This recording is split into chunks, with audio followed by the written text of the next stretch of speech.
Welcome to No Question About That. I'm Ed, today with Isabel. How's it going, Isabel? Very good. How are you? I'm very good, thank you very much. Yes. A bit anxious about the upcoming cup final. There's so much riding on it. It's like the championship playoff game. It's kind of that valuable to the club. There's a lot of pressure riding on this one. Definitely. Really is. Yeah. All right, today we're going to have a pre-Euro final assessment of the squad. It would change our assessment if they win it, because we will have more money in a bigger squad playing in the Champions League. There's 8 games guaranteed, and you have to be really terrible to not make it to at least the playoffs. Although City did their very, very best this season to not do that. So we're going to go through the squad, have a little assessment, think who are the starters, who's the squad, and who's getting binned off, and what holes that leaves, because I suspect it's quite a lot of holes. So, all right. How should we do this? Goalkeepers. Mm-hmm. Goalkeepers. What do you think of Tom Heaton, Altay Bayindir, and Andre Onana? I mean, there's not so many great thoughts around them three. I think, but I mean, obviously, I guess our first choice is Onana. That's who we play week in, really. Who's not, I wouldn't say really proved himself for Manchester United. There's been a lot of faults that we've seen from Onana. Sometimes he makes a great save, but I'm still not over the getting rid of De Gea, to be honest. But I think Onana would. I think Onana. There's a possibility that he could leave in the summer. I would like for us to sign a good goalkeeper. I think for me, there's positions on the pitch that we probably need more than a new goalkeeper. I don't know whether that's a crazy comment, but yeah, not the best choice of goalkeepers that we've got.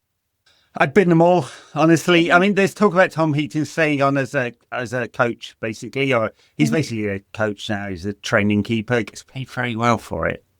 £2 million a year to not even sit on the bench is nice money. So I suspect he won't be on that as a coach. Bayindir, he's not very good, and he's an international and needs minutes. I think they'll let him go for not very much. We're not in a PSR problem with him because he was so cheap. And Onana, I'd bin. I think we've seen enough. I've seen enough from him personally. Yeah. I don't think he gives anyone any confidence. And so if they can, fortunately, they're signing for 54 million, was it? But a 5-year contract that's 11 million a year PSR cost means we only need to make 30 on him, really. Would someone pay 30 million for Andre Onana, Champions League winner a couple of years ago? Or Champions League finalist, I should say. Yeah, I think someone would get close to that, and so they could do that deal and bring in someone for a similar kind of annual cost, that is like 10 million a year max. Then you're net okay, and it'd be hard to buy someone who would give you less confidence. So I'd bin them all, honestly. He seems like a nice guy, Andre, but it just takes some mistakes to heart, and he makes too many, and it's just not good enough. So. Defenders. All right, I'll give you my list, because I kind of broke it down to definite starters, squad, and bin. And it's very mean, isn't it? And sell. And politely ask to move on and enjoy their careers elsewhere. So I think Lindelof is going because he's out of contract. They're not offering him a new contract, and it's good for everyone. Masraoui, De Ligt, Lisandro Martinez, Diogo Dalot, Luke Shaw, Aidan Heaven, and Harry Amas, I'd all kind of keep in the squad. I think that gives you a lot of options. I mean, I guess there's a question of Luke Shaw because he's permanent injured. He's a very high quality player when he's fit. He's just hardly ever fit. But would someone take him on? I don't think you'd get much of a fee there. He's on high wages, so you might even end up subsidising him. But I think with Aidan Heaven, you got a great option at left centre back. Tyler Fredrickson's done really well, but I feel like he's just a little bit behind, and maybe a loan would do him a lot of good there. Do like him on the ball. So I'd keep most of them, honestly. Harry Maguire would be my only definite starter amongst the defence. And so it does kind of leave a question whether are we believing that Lisandro Martinez is going to come back good enough? Because last time he got an injury, he wasn't. So, I know what are your thoughts on all the defenders? Yeah, I think I agree with you on everything. I think Harry Maguire for me would start. I think he's had a great season. I mean, the comeback. I mean, Yeah. I've always thought Harry was a pretty decent player. I know he makes silly mistakes sometimes, but especially this season, I mean, he's just completely redeemed himself. So 100% Harry Maguire starting for me. I think he deserves it, and I think he's earned his place, and he's really good. Yeah, I don't think he's perfect, but he's got another year. It's his pace that's the weakness in his game. Yeah. I mean, occasionally he makes silly mistakes, but he's a better passer than De Ligt. So I'd have him in the side ahead of De Ligt now, and I think you do want pace alongside him, which is, I didn't mention Lenny Yoro. For me, he's a definite starter. He's just grown and grown and grown, and that match against Atletico, and he was like striding into midfield, Rio Ferdinand light. I've seen enough of him. I'm sure he's a really high quality player, and they've got a gem there, even if they paid a lot of money for him. Yeah. No, Yoro's definitely. I'd keep him in the squad. I think he's been great. And again, I do really like Mazraoui. I think he's proven himself. Definitely, he's so good on the ball. I think his defensive abilities are really good. He's very good at going forward. He's really calm as well. I think every time I see Mazraoui play, he's just very calm and collective on the ball, which it just kind of relaxes you. And so I would have him in my squad. I think he's good. Like you said about Luke Shaw, I think it's difficult with Luke Shaw because he is a great player, but he's just not fit. And I think I still kind of hold on to the fact that he played in, what was it? Not the World Cup, the Euros. Played in the Euros and was fit for the Euros, but then not fit for Manchester United. That just annoyed me, to be honest. So I still hold on to that a little bit. I know you're not alone there. There's a lot of fans. I mean, I totally get that. I sort of see it from his perspective as well. He managed to get fit. The timing just happened to coincide with the Euros. He's a proud Englishman. He wants to play for his country. I kind of don't blame him. He came back, got injured in pre-season with United rather than with England. So it's not entirely his fault. But of course, like, would he have been in a better shape if he hadn't gone to the Euros and spent the summer on the beach or in the gym or whatever? We won't know, but I can see why it would irk fans. Yeah, Mazraoui is an interesting one because he does bring that calmness. For me, the weakness there is his physicality. Although when we think about the game away in Bilbao, and he was so good at right wing back, and we haven't seen a lot of that from him really. He's pretty good in forward areas because he's so good on the ball. It's just the kind of pace, really. And could he get up and down all the time? And playing wing back is sort of two positions in one. So I sort of have a question mark whether he's the best option there. Right centre back, I do really like him. Of course, he has been caught at the back post a couple of times. So there's that question about his sort of aerial defending, although there's not a lot of teams in the Premier League that will put in a lot of crosses all of the time. So for me, he's a definite in the squad. Is he a starter? It's a kind of question mark, although he's played 50-something games this season. I do like the number of options, though. So if Luke Shaw only plays like a third or half of next season games and plays them at left centre-back, it's a good option for United in a lot of games. So I'm not sure that we need to spend a lot of money on a defender. Could we get an upgrade for some of them or a lot of them? Yeah, sure. There's a question mark over Patrick Dorgu as well. He looks way too raw for me. I mean, he's got good talents. He pushes forward all the time. He gets in the right positions, and then his final ball and passing is a little bit suspect, isn't it? Yep. That's the most, I think, infuriating thing that I just always pick up on in every match when players just give the ball away. I know Bruno does it, but a lot of them do it, and unfortunately, it is something that Dorgu does do. So it does kind of pull me back from him. But I think overall, I think he's decent. So we'll see. I'd keep him. Yeah. Whether he'd start, I don't know, but. Yeah, it's an interesting question because I don't think it's obvious that he is the definite starter. I mean, we've seen Harry Amas in the team a few times. I mean, we know from his youth days he's really good on the ball. I don't know if he's shown all of that in the first team yet. Like, it feels to me like it's confidence thing because I know he's a good passer and a good deliverer of the ball. And sometimes he's a bit conservative with that, and I'd like to see him be a bit more ambitious. And I suspect that he's an 18-year-old kid who's played 4 games at first team level. We need to see more. I guess Well, is what I'm saying with him. definitely. But yeah. If we're not in the Champions League, there's no doubt for me that him and Dorgu can compete for that spot. If we are, would they bring in another player? Maybe, but I suspect there's more holes. So, all right, midfield. This is kind of, I mean, we've obviously got Bruno, who's played about half the time at 10 and half the time at 8. I'd rather see him further forward, but I know he can do the 8. Then you've got Eriksen, who's going to leave. Ugarte, who I mean, for me, he's seen a lot of criticism online from people. It's weird that the kind of online community is really taking against him. For me, he's a one-dimensional player. The one-dimensional is pretty high quality. So it's the tackling, the ground coverage, the interceptions, the blocks, the number of defensive actions. His passing is really substandard. And for the amount of money, I'm not sure that we got a rounded enough player. I don't think he'll progress from here either. He's 24 or something. So I'd be I'd be surprised if he became a better passer. But it feels to me like a major weakness. What do you think of Ugarte and the debate around him? Yeah, you see, I do quite like Ugarte. I think he is. I mean, we needed a CDM, and I think he's came in, and I think he has done his job. But I think, yeah, it's sort of like, I don't want to say the best of a bad bunch, but he's kind of there because he has to be. We've not got the choices really for midfield. I wouldn't say, you're not going to start Eriksen.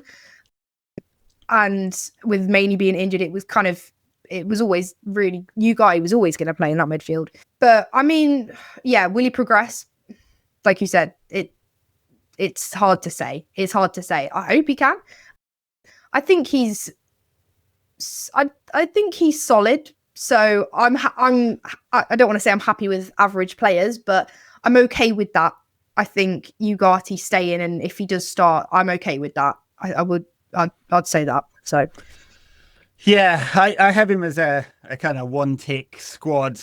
I don't know that they're going to bring in a better player, but yeah, we'll see on that one. He's another year to see where we are with him. And then you'd find a buyer if you decide that he's not good enough. If that really is the policy now, if you give players 2 years to prove they're good enough or not. Casemiro, we were talking about this off air. I mean, personally, I'd sell him. Now, my thinking is he has been brilliant in the last couple of months. It's mostly in European competition. Amorim tweaked his position so he doesn't have to do the counter-pressing now. He's free to join the attacking, but doesn't have to chase all around the pitch trying to tackle people. Ugarte is doing that ground coverage for him. I don't think in the Champions League season, even with all his experience, I think the thing that has proven to be a weakness is the lack of physicality when he plays a lot of games, right? His game drops off. So if they could find a Saudi buyer, if Saudis really are interested in him, as has been the commentary, I would take whatever money is an offer. I mean, even if it's a free or covering his PSR costs, which is 10 million plus the wages off the books, it seems to me to be the right thing. And yet he has been very good in the last couple of months. Yeah, no, I would agree. I'd probably take an offer if it did come. Like you said, he has been good, but he's not been, he's only been good the last couple of months. And that's that's great, but we need you to be consistent throughout the whole season and not change. And yeah, he's great in Europe, but Europe's not definite next season, so we don't know that yet. Obviously, it won't happen yet. Whether he goes or stays, it'll be at the end of the season. But it's hard. I think he's in Europe and he has had a better past couple of months. But yeah, I'd also probably take an offer for Casemiro. Yeah, definitely leave United short in midfield. So you've got Eriksen and Casemiro going, and Ugarte, we're like, And then Kobe Manu, I mean, we know how brilliant he can be. I think he does have a problem in this system in that he's not a good fit for any of the roles, really. We've seen him at 10, small spaces, he likes that, but is he really a creative player? He's certainly not going to run ahead of the ball and make those Sternban runs or take players on, and he's got the intelligence for that kind of inside 10, as Amorim calls it, inside 10. Would you want him and Bruno in those roles and no pace there? That's a big question mark for me. And then, I mean, I certainly see some of the coachy types that are on Twitter saying he should just play, United should spend money on a rounded central defensive midfielder and play Mainu alongside him.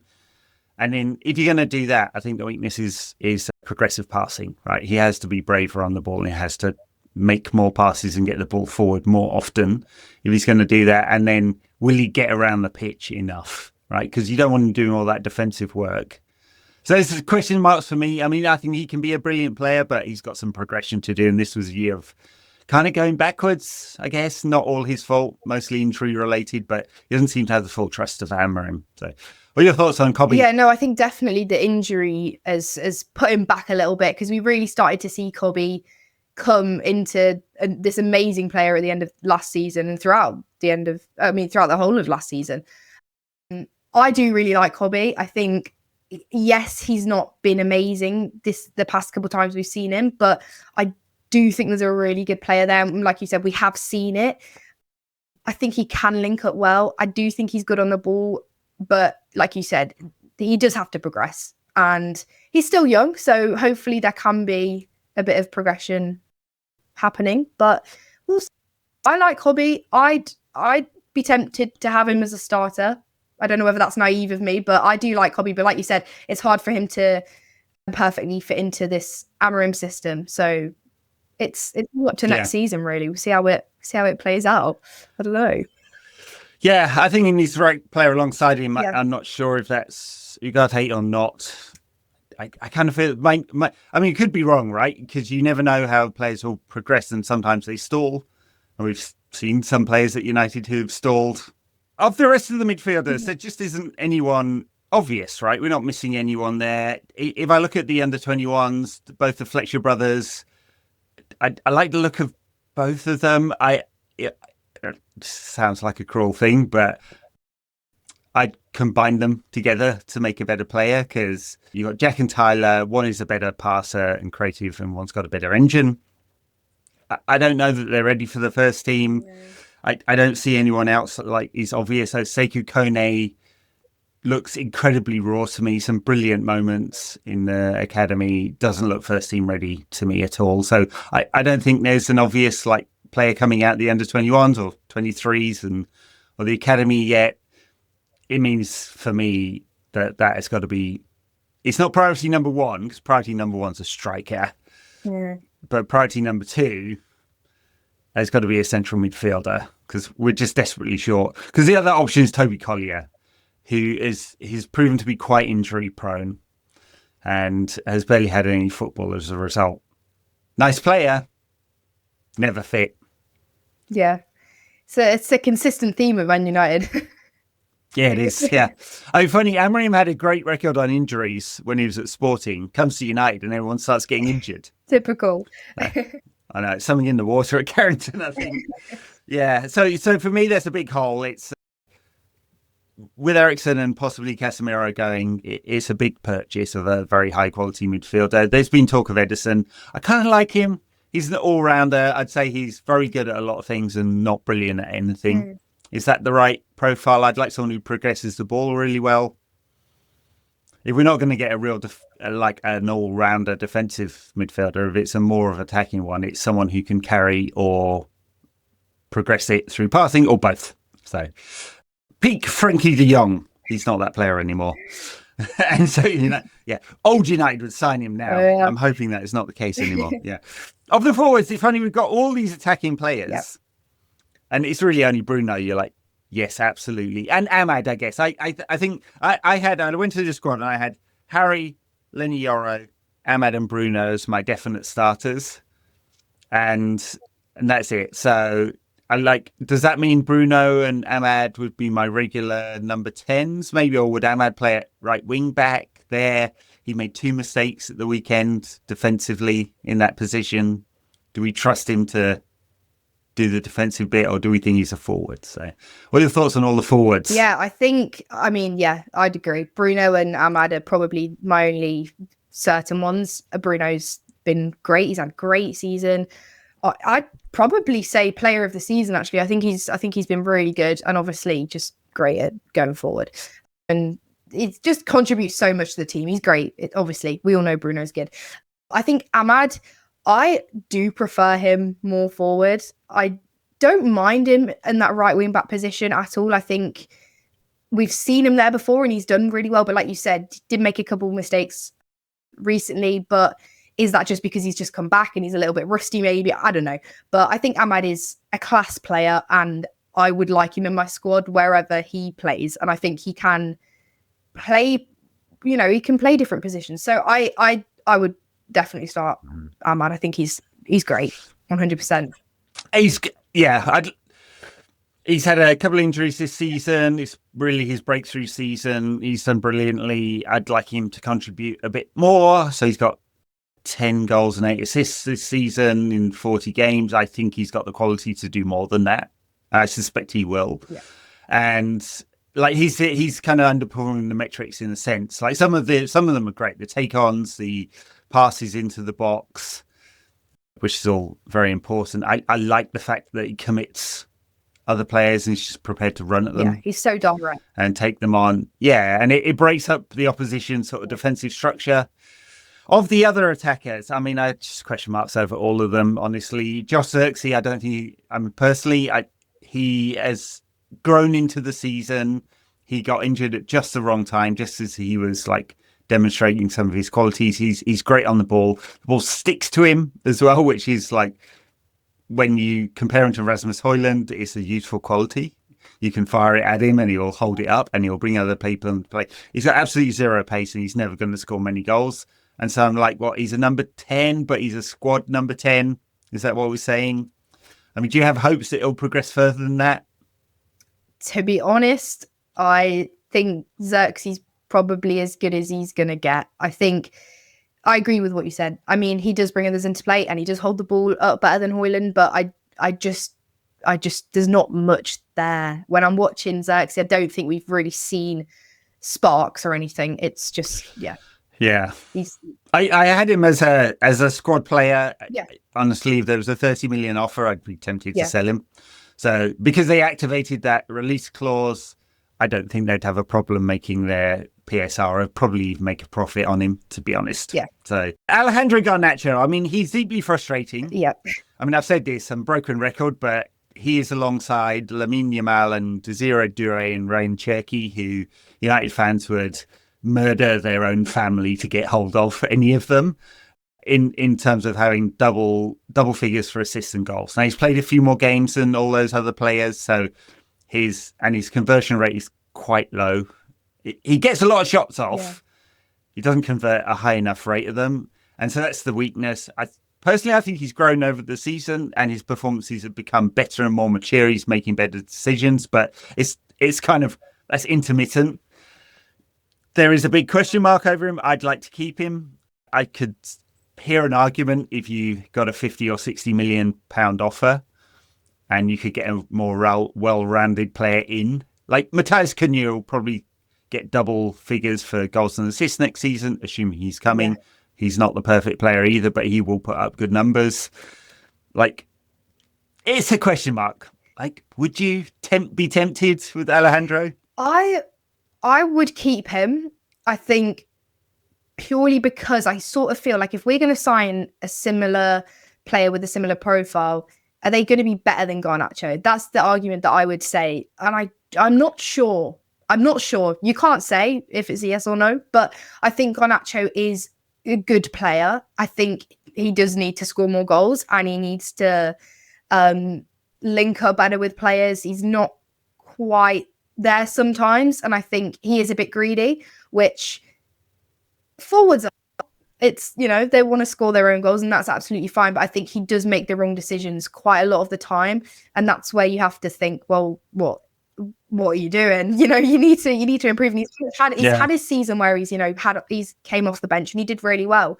And then obviously he's just kind of, he's had to play this season as well. You have to think about it that way. I think he's not really had a choice. You kind of had to play Garnacho. We've not had enough players. Yeah. So he's kind of been forced into this role and to play every match. And I don't know. I don't think he's quite living up to it, but I think he's doing okay for it. He's a young career.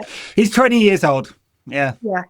He's got time. Yeah. Like from the financial point of view, I'd be tempted. So the the word on the street is that people have been looking around because he wants a new contract. He signed a new contract like a year ago, but it's not mega. And he and his team have an opinion that they can get an even bigger contract, right? So they've been sniffing around other teams. That's where all the rumors come from. If he really wants out, if he only wants to say if he gets a new mega contract, I'm not sure he's earned it yet. I mean, the numbers are good for a 20-year-old, but he needs to take that step forward. I'd be tempted just to make him play another season and prove that out. Yeah. But if he really wants to go and there's a big offer, United, we move on. I just don't trust the club yet to make the right decisions. I mean, I know it's a completely different recruitment team. There's Christian Vivel and Jason Wilcox leading it now. And we don't have the bankers of Arnold and Woodward in charge. And so you'd like, touch wood, better decisions are being made, and if they decided to sell, they'd bring the right player in. I'd be tempted just to hold on for him another year, because if he puts up better numbers next year, he's worth more next year, not less. Yeah. All right. Rasmus Højlund, I've seen enough. I don't think he'll ever be the right player. He just hasn't learned. In fact, he's gone backwards. He's not making the right runs. I would say if we had any other options, he wouldn't be playing. Clearly, we just don't have options. It's just incredible. Like 25 years ago, we had Teddy Sheringham, Ole Gunnar Solskjaer, Dwight York, and Andy Cole, and all four of them would walk into this side. No arguments at all. Like, how have we got ourselves in this position where Rasmus Højlund is our player and we can't get rid of him, or it's difficult to get rid of him because he was so bloody expensive? It's just, yeah. I'm sure Rasmus is a nice player. He was promoted ahead of his time. He was never good enough to be a £70 million player. Half the price, and you'd be like, okay, it's a development project, but it's no. He has had a poor season. It's a shame. I really wanted Højlund to, but again, it's just another kind of recruitment issue from Manchester United again, which is unfortunate. But yeah, it's just not good enough for this club and where we want to go. And you take whatever you can for him. So if there's an offer from Italy at 30 million, you take. I think we need 38 to break even on PSR. So you take the impairment charge. Unfortunately, that just comes off our budget, but you got to move forward. I cannot see anything that tells me he's going to move forward. Chido Obi, I mean, he's raw, isn't he? And he looked raw in the under-18s. So the guy knows where the goal is. And I know he hasn't scored for the first team yet. I don't really have any doubts about him. The only question mark is, does he develop as a player more by being on the bench in rotation, because he won't be the starting striker next season? Or, I mean, if they bring in Delap, he would get a few games because Delap is also young and raw. Yeah. That's a risk for me. It's a huge risk. But Chidobe, I'd like to see him in the squad and get a few games. But if they think for development purposes that he should go out on loan, that's another option. But for me, he's going to have a really good career. I think he'll score a lot of goals. Yeah. How high that ceiling is, we don't know. We need to see more of him. And I would keep him. I wouldn't put him on loan just yet, I don't think. Let's see how he is next season then. Are we making the assumption that Rashford, Antony, and Jadon Sancho all leave? I think so. Sancho, they got to bin. He's just toxic. Yeah. Antony, it's just failed. I'm glad he's done well at Betis. I'm not particularly for him, given that, the allegations against him were rather unpleasant. But for United, if he's done well, we get a decent fee. We should break even. Someone will pay that money. It might not be Betis, but it might be Atletico. So, and he'd do well there in that system with Simeone because he works fucking hard. You can never doubt his defensive contribution, right? So. Antony can go. And Marcus, I'm still not quite over it. I know some people really hate him. Yeah. He's been very polarizing. I'm just sad that it's come to this for an academy player, but the relationship with the club as well as the manager is broken there. So they will sell him for whatever they can get, and it will go into our budget, and hopefully we get it. I mean, Matthias Cunha does not have a ceiling that he's going to score 30 goals in a season, right? So we're once again replacing a player with a worse player. But that's a theoretical player with Marcus because we haven't seen it for 2 years at United. And we may never see it again. Who knows? No, exactly. It is a shame. It's a shame, and I'm sad about it. I think a lot. Yeah, a lot of us sad about it. It's a shame, but it is. I think it's probably time to go, I'd say. All right, so for me to round out this conversation, we've got Lenny Yoro, Harry Maguire, Bruno Fernandes, and Amad Diallo, definite starters. The rest of them is a mixed bag. I would bring in a keeper. I think we can cope without another central defender. It depends whether they think there's someone worthwhile there. I think we need two, at least one, but probably two central midfielders, just to have enough in the squad, and a striker and a number 10. And the number 10 replaces Antony, Sancho, and Rashford. That might be, I guess that's Cunha if they're going to do the deal. It looks like Delap's got a bit of competition there. He will probably think he's got a better chance of being a regular starter at United than if he went to Chelsea with Nicholas Jackson, who seems to be becoming a regular forward for Chelsea. So that seems like a deal they could do, but question marks. Is that enough, and what should the target be? If that was our squad, I think that's not a particularly Champions League competitive squad. It should be enough to be in the top 24. And in the Premier League, I'm looking at that and going, are there enough goals there with Cunha and Delap, Bruno, Amad as our regular sort of forward starters, and Josh Zirkzee, Garnacho to complement? Should be enough to be... Like, the aim apparently is top 6 with that. Would that get top 6? Do we feel like it would? Possibly. It's so hard to say. I want to say, yeah. I want to be like, yes, of course it is. But I don't have much faith in United, even if we do sign players. We've had years of signing players who just don't fit the system. So I'd be very shocked if suddenly we really turn around next season, and if we are in the Champions League, which it might happen. There's still I know I'm nervous already. It might happen, so we do need a good squad, and I would say it's solid. I'd say it's solid, but we'll have to wait and see. God, I want to go to that game in Bilbao so much. Me too. I don't think it's going to happen. I don't have a passport. No. It's funny, I mentioned this on the pod the other day, and I had someone drop into my DMs going, I'm an immigration lawyer, I can help out. And I was like, first part's done, the second part is not. So I don't think I'm going to make it. Very sad. For everyone who's going to Bilbao, enjoy it thoroughly. That was our run through the squad. Not feeling super optimistic, but I think it's like I've got 1, 2, 3, 4, 5, 6, 7, 8, 9, 10, 11 out. I think that is about right. I'd almost be tempted to do more than that, but there's so many deals and we haven't seen the capacity of the club to do that yet.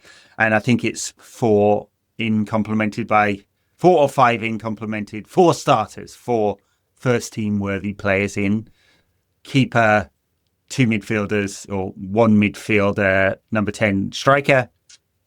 If it's 5, it's 2 midfielders for me, and that kind of rounds out the squad.